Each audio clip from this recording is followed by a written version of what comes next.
Growing up in the inner city of Paterson, New Jersey, oftentimes felt like paradise at a young age. Not because of the lack of the city resources, the parks with grass, basketball courts or jungle gyms, or school curriculums that had a wide variety of studies outside of the state required core courses, or even options for organic produce, or maybe even the neighborhood coffee shop. But because of the people and our experiences together. When you look at the components of my environment, theoretically, I shouldn't be standing here today. The equation for success just doesn't add up, or does it? Through my experiences, I found that those who come from underserved or even low economic communities are introduced to the concept of the fear of the unknown at an early age. Why? Or how is that? One may ask. Well, it's simple. When you don't see anyone that looks like you doing the things that you wish to do, you begin to believe that you are incapable of achieving those aspirations. That space, that void of representation is the unknown. And you fear traveling down a pathway that no one has walked and survived. While my environment wasn't really conducive of what you would call American success, it allowed me to develop the quality attributes along the way to make that equation of success a bit more probable. My basketball prowess and my affinity for music landed me at Rutgers University.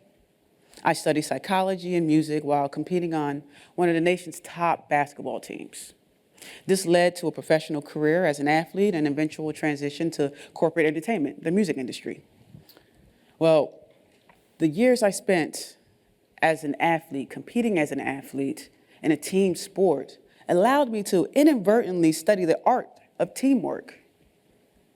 I learned that the game of basketball is parallel to the game of life. I learned that you can come together as a group working towards a common goal while maintaining vastly different roles. I learned accountability for said contributions, and I also learned how to release that fear of the unknown concept. See, I tirelessly prepare in hopes that preparation will outweigh slippage or human error.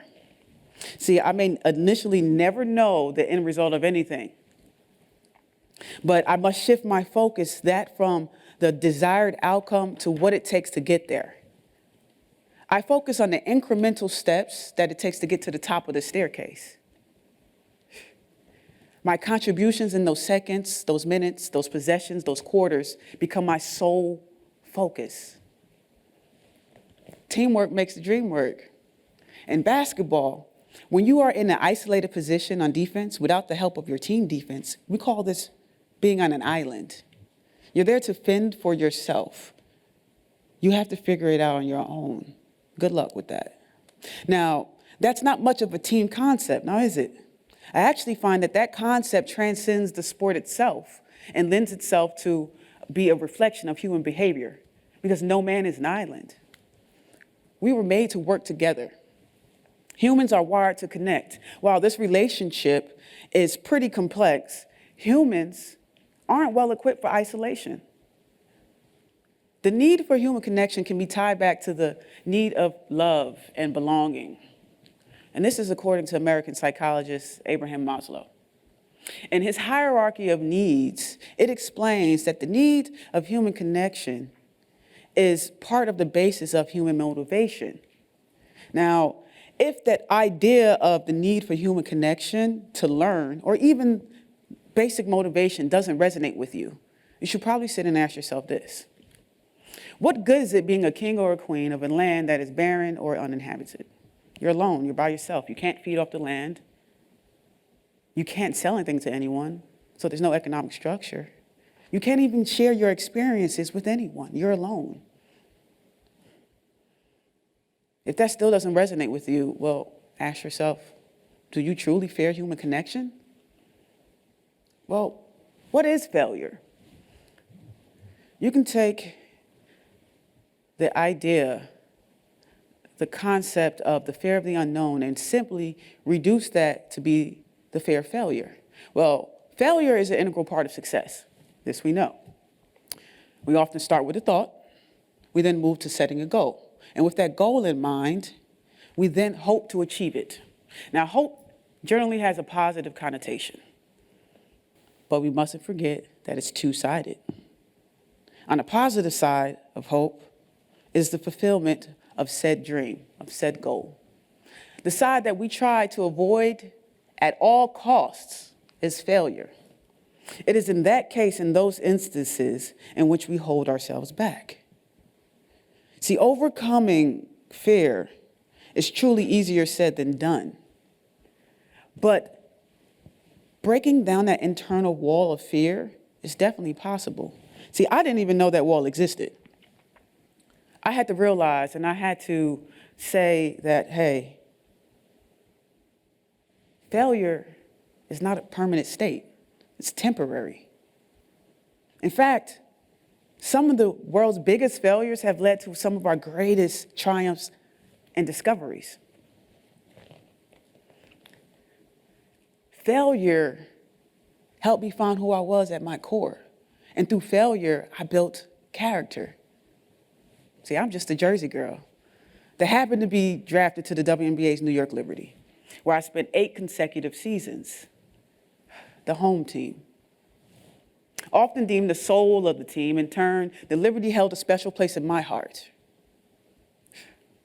After becoming an all-star, making multiple playoff runs, I suffered a season-ending injury, an ACL tear. I was devastated, to say the least, but I had to immediately shift my focus to the recovery and rehabilitation process. 10 grueling months of not only relearning the biomechanics of my body, but 10 months of staying mentally tough and present. I returned to the court the following year, but I was a shell of who I once was. Every step that I would take seemed to come up short. I just couldn't break through. And then it dawned on me, my time here was up. And that dream I had of bringing a championship to the home team, it was over. I failed and it was time to move on. So I made the ever so difficult decision of signing with the furthest team that I could possibly find, and that was the Los Angeles Sparks. Now, initially just trying to get away, I actually discovered something so special.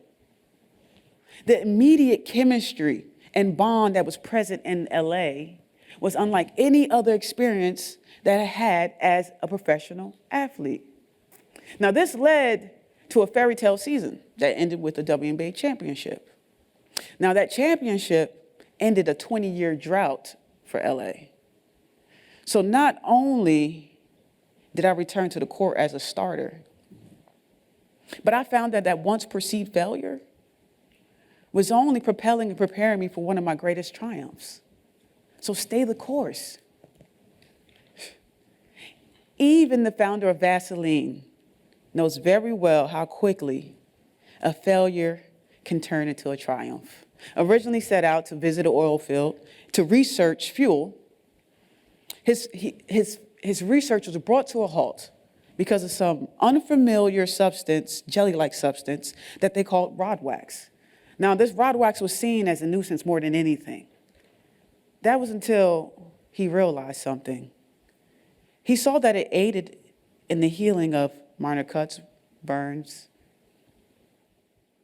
and in that, he learned how to extract the petrolatum from the petroleum, thus making petroleum jelly. Now, in his extraction process, he created one of the most coveted skin care products in millions of homes for over a century. Now, see, he may not have struck oil, but he did strike gold with that. Even Scottish physician and scientist Alexander Fleming can be credited with saving millions of lives, not only here in this country, but around the world, with the discovery of the world's first antibiotic, penicillin. Now, Fleming was originally studying different strains of staph infections.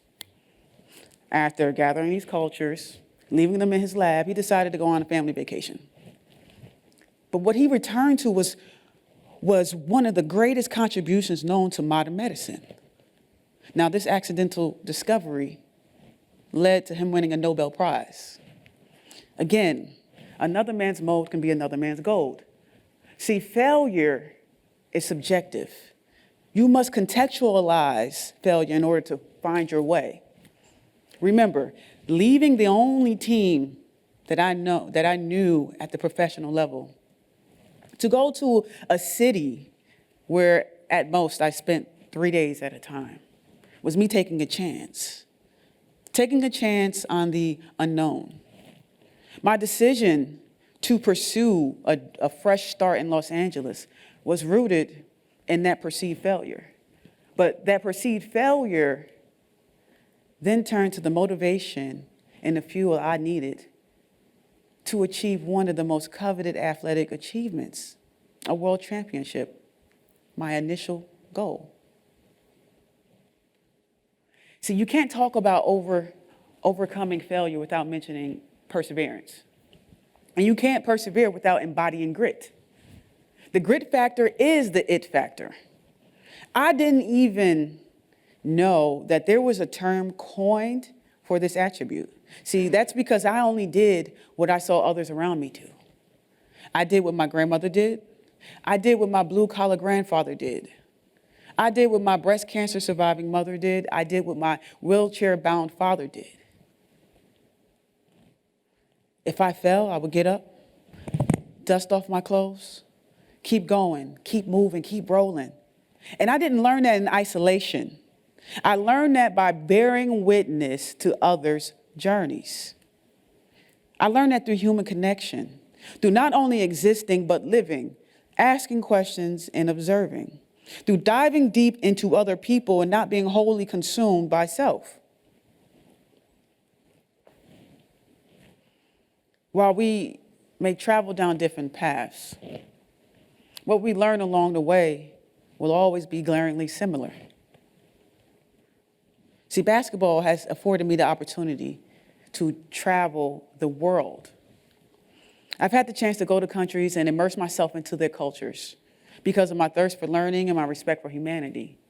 While it may have taken some time for me to integrate myself into a new community when I relocated 3,000 miles away to Los Angeles, it was even more difficult setting up shop on an entirely different continent.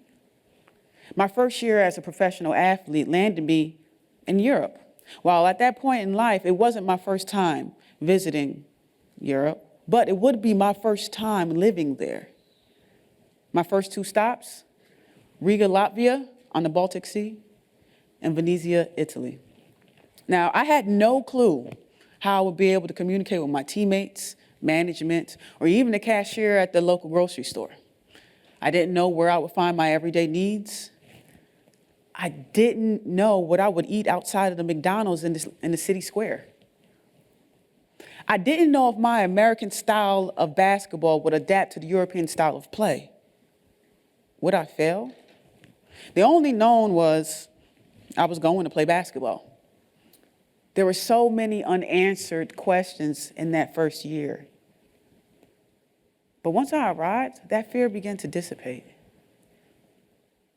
I observed, I asked questions. I remained open to learning about new cultures and navigating new friendships. It was in those moments that I realized that in order for me to find my way through life in those moments, it would be inherently dependent on the lessons I would learn with and from my teammates. My teammates in life, my fellow human. They will help me find a home outside of my home.